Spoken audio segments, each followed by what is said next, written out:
જો ખાલી 5,000 કપડાં ને બધું થયું છે, બટ શું કહેવાય 4,000 1,000 રૂપિયા ડિસ્કાઉન્ટ થઈને આવ્યું છે. 4,000નું મેં આજે ખરીદી કરી લીધી છે. તો ગુડ મોર્નિંગ ગાઈસ, જય શ્રી કૃષ્ણ, જય દ્વારકાધીશ. કેમ છો? આઈ હોપ તમે બધા મજામાં છો. હું પણ મજામાં છું. સવારના વાગી ગયા છે, એટલે કે 9:45 જેવું થઈ ગયું છે. આપણે ઉઠી ગયા છે ને એકદમ ફ્રેશ થઈ ગયા છે ને આજે જવાનું છે મારે રાતે ગામડે. એટલા માટે બધો જ સામાન મેં પેક કરી લીધો છે. તમે જોઈ શકો છો મારા સૌદાસભાઈ એ રાતે જવાના છે. બધો સામાન મારો પેક થઈ ગયો છે અને ફાઇનલી ગાઈસ આજે રાતે તમારો ભાઈ ગામડે જઈ રહ્યો છે, મારા મમ્મી પપ્પા પાસે જઈ રહ્યો છે. અને અત્યારે પહેલાં જવાનું છે આપણે વાળ કપવા માટે.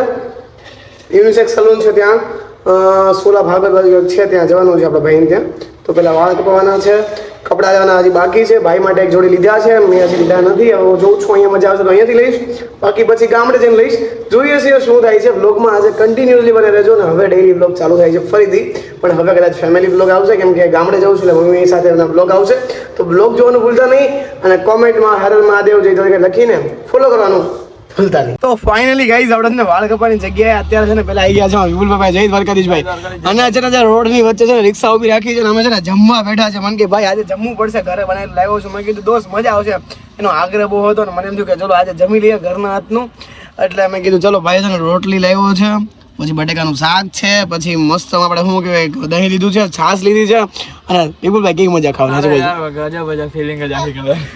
આ જે જિંદગી છે ને ખાવાની દોસ્ત, ઘટે મોટા મોટા રેસ્ટોરન્ટમાં ખાવાની નહીં મજા આવે દોસ્ત, પણ આ જગ્યાએ જે ખાવાની મજા આવી શકે. રિક્ષામાં બેઠા છીએ અત્યારે અને રોડની વચ્ચે બેઠા, રોડ સાઈડમાં જાય છે ને રોડની સાઈડમાં રિક્ષા રાખી દીધી છે. અને શાંતિથી અમે છે ને રોટલી ને શાક ખાઈને પછી જવાના છીએ ગુજ્જુભાઈ ત્યાં વાળ કપવા માટે. શું કેવું, કેવા લાગશે વાળ? અરે ફાઇનલ તમારો ભાઈ આજે જાય છે ગામડે, બરોબર? એટલે પછી 20 દિવસ પછી મળવાના છીએ પાછા અમદાવાદમાં. ત્યાં સુધી અમે કીધું ભાઈ ની હું કે લાસ્ટમાં રોટલી ને શાક ખાતા જઈએ. તો ચાલો ખાઈને ફટાફટ જઈએ છીએ વાળ કપવા માટે. તો ફાઇનલી પાછા આપણે છે ને ગુજ્જુભાઈ ત્યાં વાળ કપવા માટે આવી ગયા છે. ગુજ્જુભાઈ ફોનમાં વાત કર્યા છે અને આપણે છે ને આવી ગયા છે. હવે જોઈએ પાછો કયો લુક ચેન્જ થાય છે આ વખતે. હમણાંથી વાળ બહુ તૂટ્યા છે, કેમ કે ઊંઘ પૂરી થતી નથી ને એટલા માટે. પછી કીધું ચલો હેર કટ આજે છે શોર્ટ કરી નાખીએ, થોડાક દાઢી થોડી કપાવી છે તો છે જ. ચલો ફટાફટથી વાળ કાપી નાખીએ ને પછી પાછા મળીએ છીએ.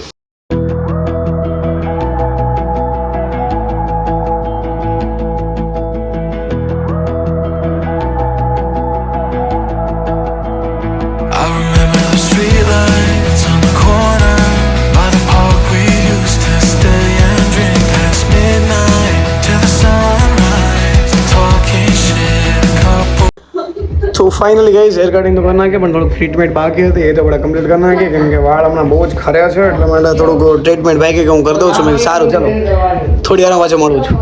કેવું લાગે છે અત્યારે તો યાર જોઈ શકો છો, બટ જોઈએ થોડી વારમાં પાછા મળીએ. તો ફાઇનલી આપણું લુક છે ને કમ્પ્લીટ થઈ ગયું છે, જેવું સિમ્પલ એન્ડ સાદું જોઈ શકો છો.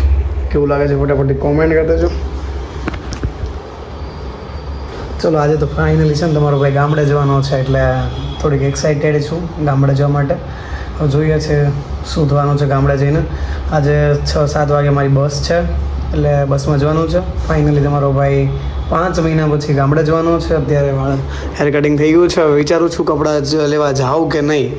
હવે ઓપ્શનમાં રાખીએ છીએ, જોઈએ છીએ. અત્યારે તો ફટાફટ પછી ઘરે જવાનું છે. હજી પેકિંગ તો થઈ ગયું છે એટલે વાંધો નથી. જોઈએ છીએ તો વ્લોગમાં આજે કન્ટિન્યુઅસલી બન્યા રહેજો.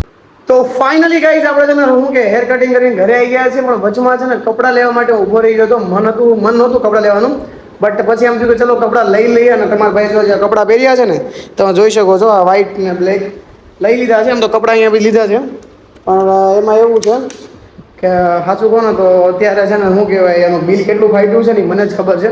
પણ કપડાં કેવા લાગે છે જોઈ લો છો. લીલરનો શર્ટ ભાઈ કીધું છે, લીલરનો શર્ટ છે, પેન્ટ છે. અને જો આ શર્ટ લીધો છે એક, પછી એક આ મસ્ત એવું ટી શર્ટ લીધું છે. ટી શર્ટ બી સારું છે. ટ્રાય કરતો તો અત્યારે લગન એક શું કહેવાય એક કયું સારું પેન્ટ કહેવાય મને એ બી નથી ખબર. આ કંઈક જાપાનીઝ કંઈક પેન્ટ છે, ખબર નહીં કેવું પેન્ટ છે, આઈ ડોન્ટ નો, બટ લઈ લીધું છે. અને હજુ કહું બિલ કેટલું ફાટ્યું છે તમને બિલ બતાવો. બિલ જોશો ને તો થોડા લાગે ઓહો આપણી ઓકાતની બહાર લઈ લીધું છે. આ બિલ જો ખાલી 5,000 કપડાં ને બધું થયું છે, બટ શું કહેવાય 4,000 1,000 રૂપિયા ડિસ્કાઉન્ટ થઈને આવ્યું છે. 4,000નું મેં આજે ખરીદી કરી લીધી છે. બીજા કહો 4,000 મેં ઓલો ગૂગલ પેમાં છે ને 4,000 ક્યુઆરમાં છે ને ક્યુઆર કરીને 4,000 પેમેન્ટ કરતું ને હદ હબકારા વધી જતા કે 4,000ના કપડાં લઈ લીધા યાર. કંઈ વાંધો નહીં, ઈશ્વરની કૃપા જેવી એમ થયું કે ચલો લઈ લઈએ. ગમ્યા કપડાં તો લઈ લીધા. અને કોમેન્ટમાં જણાવજો કે તમારો ભાઈ કેવો લાગે છે ફટાફટથી. આજે રાતે 11 વાગે આપણે શું કે 10:15 મારી બસ છે, બેસી જવાનું છે. કાલે ફાઇનલી આપણે ગામડામાં જવાના છીએ. અને આ બધો સામાન હજી છે ને પેક કરવાનો છે. એ જો એક પેન્ટ લીધું, એક આ ટી શર્ટ લીધું, એક આ શર્ટ લીધો, પછી એક આ બીજો શર્ટ લીધો, પછી શું લીધું, બસ આટલું વસ્તુ લીધું છે. કેવું લાગ્યું ફટાફટથી કોમેન્ટ કરી દેજો. તમારા વાળ હેર કટિંગ હાવ ટૂંકા કરી નાખ્યા છે, કેમ કે હવે બહુ લાંબા વાળ નથી રાખવા એટલે ટૂંકા કરી નાખ્યા છે. અને આ જોડ કેવી લાગે છે ફટાફટથી કોમેન્ટ કરી દેજો. એમ તો સારી લાગે છે, બટ હવે જોઈએ શું થાય છે. આમ તો સારી લાગે છે, વાંધો નથી. ફર્સ્ટ ટાઈમ આ જીન્સ પહેર્યું છે, કોઈ મેં જીન્સ નહીં પહેરતો, બટ આ ફર્સ્ટ ટાઈમ આ જીન્સની કિંમત 1000 રૂપિયા ઉપર હતું કદાચ. જીન્સ કેટલામાં લેવો ને? હા, 1190 રૂપિયાનું જીન્સ હતું, પણ 950 આપણને પડ્યું છે. જીન્સ ફંકી જીન્સ પહેલી વખત પહેરવાના છીએ. કંઈ વાંધો નહીં, જે થઈ ગયું. ચલો મળીએ છીએ હવે થોડી વારમાં. ત્યાં સુધી આપણે બધું પેકિંગ કરી લઈએ અને પાછા મળીએ છીએ. તો ફાઇનલી ગાઈઝ આખરે તમારો ભાઈ ગામડા આવી ગયો છે તાજી હવા ખાવા માટે. જોઈ શકો છો અત્યારે નજારો પણ સારો છે.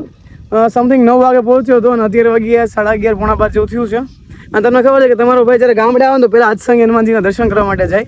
અને નીકળી ગયો છો આદસંગ હનુમાનજીના દર્શન કરવા માટે, કેમ કે મારો વિચાર હતો કે પહેલાં આવીને પહેલાં દર્શન કરું ને પછી પાણી પીવું. જ મેં પાણી પણ નથી પીધું, કારનો હિંચકા ખાતો તો પછી વિડીયો શૂટ કર્યા અને પછી હવે ડાયરેક્ટ સીધો છે ને હું કે ભાઈ આદસંગ હનુમાનજીના દર્શન કરવા માટે જાઉં છું. ચલો તમને પણ દર્શન કરાવું બધાને, કેમ કે આદસંગ હનુમાનજીનું જે શું કહેવાય મહત્વ મારી જિંદગીમાં છે ને બહુ જ વધારે છે. આમ શું કહેવાય એક્સ્ટ્રીમ લેવલનું છે. ચલો આજે હું એમના દર્શન કરાવું તમે બધાને.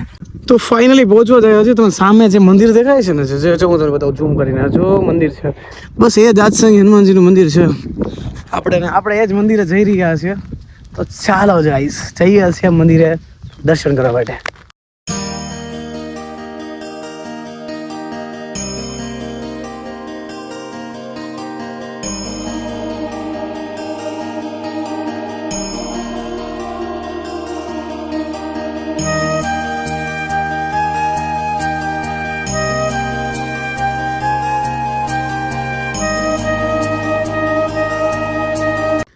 તો ફાઇનલી ગાઈઝ દાદાના દર્શન થઈ ગયા છે ને હવે આપણે છે ને શાંતિથી ઘરે જઈએ છીએ.